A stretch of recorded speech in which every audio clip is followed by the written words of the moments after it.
अस्सलाम वालेकुम दोस्तों, मेरा नाम है नवीद अली और आप देख रहे हैं ला लीगल यूट्यूब चैनल। दोस्तों, क्या आप भी परेशान हो तो मैं आपको एक बात बताते चलूं कि आपको परेशान होने की ज़रूरत नहीं, क्योंकि आप बिल्कुल सही वीडियो पे आए हैं। ये वीडियो देखने के बाद मैं आपको गारंटी देता हूँ आपके मसले का हल हो जाएगा। ये मेरी गारंटी है। अब आपकी परेशानी क्या है? आपकी परेशानी यही है कि आपने कुछ दिन पहले पीटीएस में किसी भी जॉब के लिए अप्लाई किया था।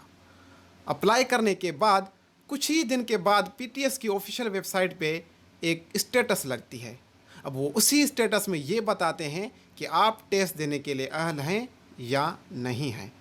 तो अब वो किस तरह से शो होता है ये देखें। आप जो ही चेक करते हैं तो आपको स्टेटस एलिजिबल शो करता है, यानी कि आपने जो अप्लाई किया था, आपने जो कागज़ भेजे थे, कागज़ आपके हमें मिल चुके हैं और आप टेस्ट भी दे सकते हो, कोई मसला नहीं। लेकिन स्टेटस में एलिजिबल की जगह इनएलिजिबल आए तो इसका मतलब यही है कि आप टेस्ट देने के लिए अहल नहीं हैं। अब आप सोच रहे होंगे कि इससे कैसे हो सकता है? हमने फ़ीस जमा करवाई है, हमने सारे कागज़ भेजे हैं और हमारा ये मौका ऐसे ही चला जाएगा? जी बिल्कुल नहीं जाएगा। अगर आप ये वीडियो देखोगे तो आप टेस्ट दोगे और इस स्टेटस की जगह पे, इनएलिजिबल की जगह पे आपका एलिजिबल शो होगा। इस बात की मैं आपको गारंटी देता हूँ। लेकिन उससे पहले थोड़ा सा ये समझ लेते हैं कि क्या रीज़न है कि आप टेस्ट देने के लिए अहल नहीं हैं। देखें, इस भाई साहब के स्टेटस में यही रीज़न बता रहे हैं कि फ़ीस नॉट पेड और ओरिजिनल पेमेंट प्रूफ चालान, यानी कि आपने जो फ़ीस जमा करवाई है या तो आपने फ़ीस जमा नहीं करवाई। अब आप बोलोगे कि नवीद भाई, हमने तो फ़ीस जमा करवाई थी। जी बिल्कुल, आपने फ़ीस जमा करवाई थी, लेकिन उसका आपने प्रूफ जमा नहीं करवाया। प्रूफ से मुराद की एक चालान होता है जो आपको पीटीएस वालों की तरफ से मिलता है। वो चालान आप बैंक लेके जाते हैं और फीस देते हैं, चालान देते हैं, तो उसी चालान में वो बैंक वाले आपको स्टैम्प लगा के देते हैं और वही चालान पीटीएस को सेंड करना होता है कागज़ों के साथ। तो आपने गलती से वो सेंड नहीं किया। अब इस रीज़न की जगह पे आपके पास कुछ और भी शो हो रहा होगा। लाजमी नहीं है कि हर किसी का एक ही रीज़न हो। जैसे कि एक और मेरे पास एक स्क्रीनशॉट मौजूद है। इसका रीज़न बता रहा है नादरा CNIC नॉट अटैच, यानी कि आपने अपने NIC कार्ड का फ़ोटो कापी अटैच नहीं की। अब आप बोलोगे कि हमें याद है कि हमने फ़ोटो कापी अटैच की थी। तो मेरा एक दोस्त था, मैं अपना एक पर्सनल एक्सपीरियंस जो है आपको शेयर कर रहा हूँ। तो उसमें भी यही मसला आ रहा था कि यही दिखा रहा था कि नादरा CNIC नॉट अटैच। तो उस मसले का हल मैंने कैसे किया? मैंने डायरेक्ट पीटीएस वालों को कॉल की।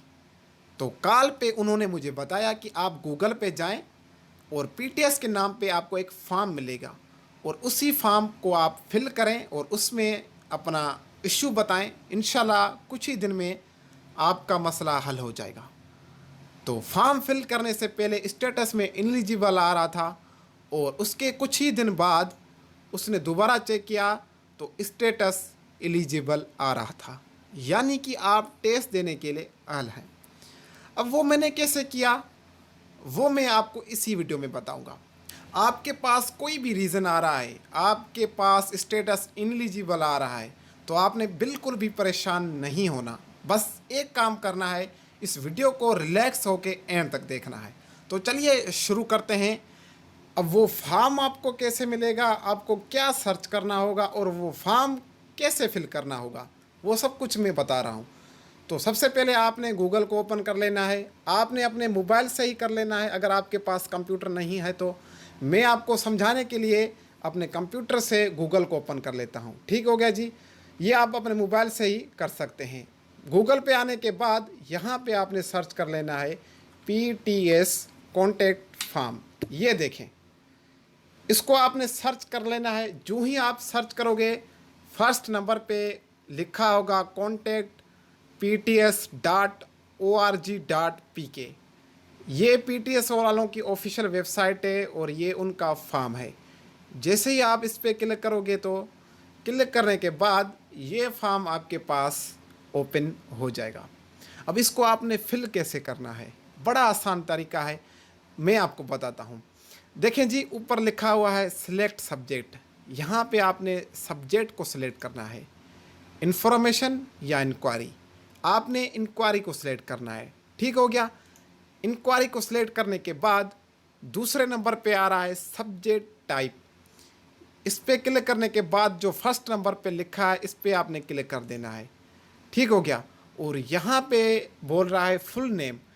याद रहे कि यहाँ पे आपने वही नाम डालना है जो आपके एनआईसी कार्ड पे है। इसको आपने आराम से फिल करना है, कोई जल्दबाजी यहाँ पे नहीं करनी है आपने। नीचे आपने अपने फादर का नाम डाल देना है। ठीक हो गया। मैं आपको जस्ट समझाने के लिए ये कर रहा हूँ। और यहाँ पे आपने डेट ऑफ बर्थ डालना है। डेट ऑफ बर्थ डालने के बाद आपने एनआईसी नंबर डाल देना है। नीचे आते हैं, नीचे लिखा हो रहा है रेफरेंस नंबर। अब यहाँ पे आपने वही नंबर डालना है जो आपने पीटीएस फॉर्म फिल करते हुए वक्त डाला था। अगर वो आपको याद है तो वही डाल दें, अगर याद नहीं तो दूसरा नंबर भी आप डाल सकते हैं, इसमें कोई मसला नहीं। नीचे आपने अपना ईमेल डाल देना है। नीचे फिर पूछ रहा है कॉन्टैक्ट, यहाँ पे अपना मोबाइल नंबर डाल देना है। उसके बाद जहाँ पे आप रहते हैं वही एड्रेस आपने डालना है। उसके बाद प्रोजेक्ट नेम, यानी कि आपने किस जॉब के लिए अप्लाई किया था, सिंध पुलिस के लिए, पंजाब पुलिस के लिए या किसी और जॉब के लिए आपने अप्लाई किया था, उसी प्रोजेक्ट का नाम आपने यहाँ पे डाल देना है। ठीक हो गया। उसके बाद पोस्ट का नाम, constable, head constable, manager, XYZ जो भी था, जो भी आपने पोस्ट सेलेक्ट किया था उसी पोस्ट का नाम यहाँ पे डाल देना है। ये सब फिल करने के बाद लास्ट पे आते हैं, यहाँ पे लिखा हुआ है डिस्क्रिप्शन। यहाँ पे आप क्या डालेंगे जी, यहाँ पे आपने लिखना है जो भी आपके पास रीज़न में। यहाँ पे मैं कुछ ये जो पिक्चर है देखें जी, ये जो रीज़न है जो आपने चेक किया है स्टेटस इनएलिजिबल, उसके साइड पे लिखा होता है रीज़न। तो जो भी आपका रीज़न है, जो भी आपके पास इश्यू आ रहा है वही आपने यहाँ पे लिखना है। तो यहाँ पे आपने क्या लिखना है, यहाँ पे आप लिखोगे कि सर मैंने CNIC फ़ोटो कापी अटैच की थी, उसके बाद भी मेरे स्टेटस में इनएलिजिबल आ रहा है, काइंडली आप दोबारा चेक करें और थैंक यू सो मच। ये आप उर्दू में भी लिख सकते हैं, लाजमी नहीं है कि आप इंग्लिश में लिखें। अब ये आपने अपनी तरफ से लिखनी है। ठीक हो गया जी। ये सब लिखने के बाद यहाँ पे नीचे सबमिट का बटन आएगा, आपने सबमिट कर देना है।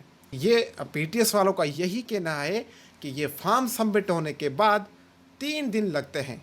3 दिन के बाद आप दोबारा स्टेटस चेक करना, इलिजिबल की जगह पे एलिजिबल लिखा होगा, आपका मसला हल हो जाएगा। लेकिन मैं आपको बताते चलूँ कि 3 दिन में नहीं होता, कम से कम 1 हफ्ता लग जाता है। अब बाज़ लोगों का 1 दिन में भी हो जाता है, 2 दिन भी लगते हैं। लेकिन आपका अगर 2-3 दिनों में नहीं हो रहा तो आपने सब्र करना है। ज़्यादा से ज़्यादा 1 हफ्ता लगता है। ठीक हो गया जी। लेकिन 100% ये मसला आपका हल हो जाएगा। अगर वीडियो अच्छी लगी हो तो वीडियो को लाइक करना और मेरे इस चैनल को सब्सक्राइब करना बिल्कुल नहीं भूलना। मैं मिलता हूँ आपसे अगली वीडियो में। Thank you so much and good bye.